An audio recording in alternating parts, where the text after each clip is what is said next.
You can sit.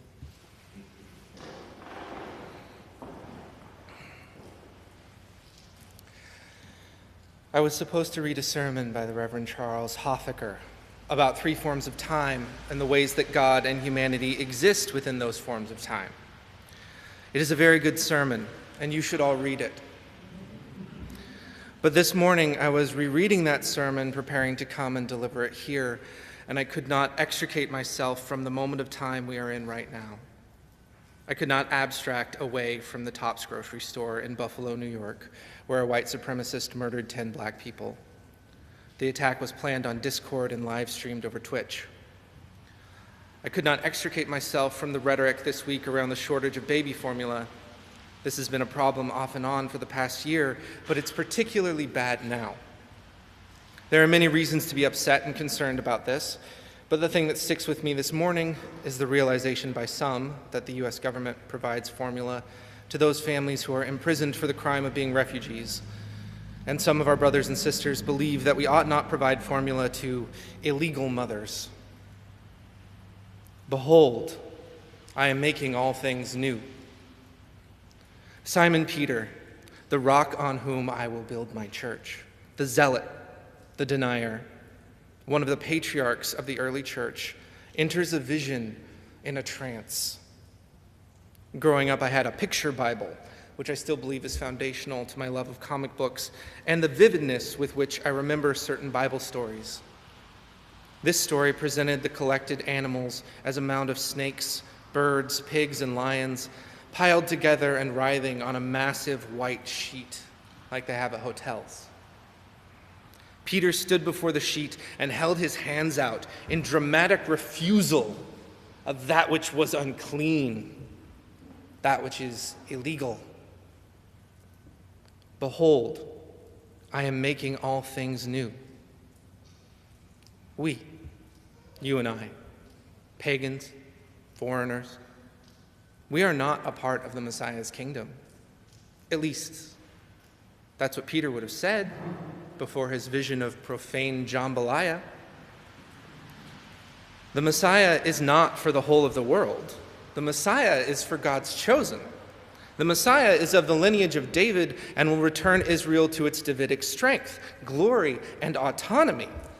The occupation of the oppressive colonizing empire will end. They will no longer kill us with impunity and starve our babies. This is the promise of the Messianic king to the first century faithful Hebrew. This is why we see this controversy throughout the book of Acts around whether or not to allow Gentiles into the fold. The Messiah is not for us. He's not our good news. Behold, I am making all things new. This is the gospel. This is the good news to you and me. What God has made clean, do not call profane. That means us, dearly beloved. That means Gentiles and soldiers and tax collectors. That means sex workers and police and slaves. That means trans bodies, black bodies, illegal children's bodies. That means QAnon conspiracists, eco-terrorists, COVID deniers. That means poor people, union busters, trust fund babies. That means the unhoused, refugees, landlords, kings, prisoners, protesters, atheists, and evangelicals. That means us. That means them. That means there is no meaningful distinction between the two. Behold, I am making all things new. Peter, by consuming the flesh of the unclean animals, makes himself unclean. Christ, by taking on the form of mortal man, makes himself mortal. Clean and unclean, mortal and divine. Barriers and boundaries that would otherwise be so useful in understanding who is important, who matters, what matters. These are obliterated by the divine act of Christ. Trampling down death by death, these categories become illusory. There is no clean and unclean, divine and mortal, worthy and unworthy. The holy mystery of resurrection does not erase individual identities. A lion does not become a lamb. The mystery does, however, erase the need for violence, separation, and fear. The lion will lay down with the lamb. Behold, I am making all things new. In the midst of this suffering that, were it happening somewhere outside Europe or North America, the media would call sectarian violence, when, let's be real, most violence is inherently sectarian. What is the role of a Christian?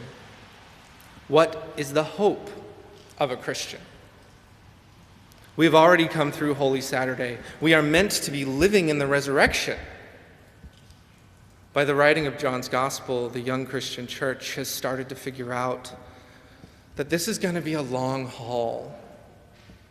Christ's return, like the Davidic Messiah, might not be quite what we expect.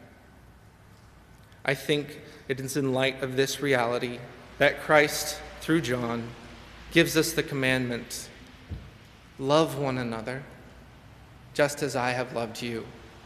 By this, everyone will know you are my disciples. See, the home of God is among mortals. He will dwell with them as their God. They will be his people, and God's self will be with them. He will wipe every tear from their eyes. Death will be no more. Mourning and crying and pain will be no more. For the first things have passed away. Behold, I am making all things new.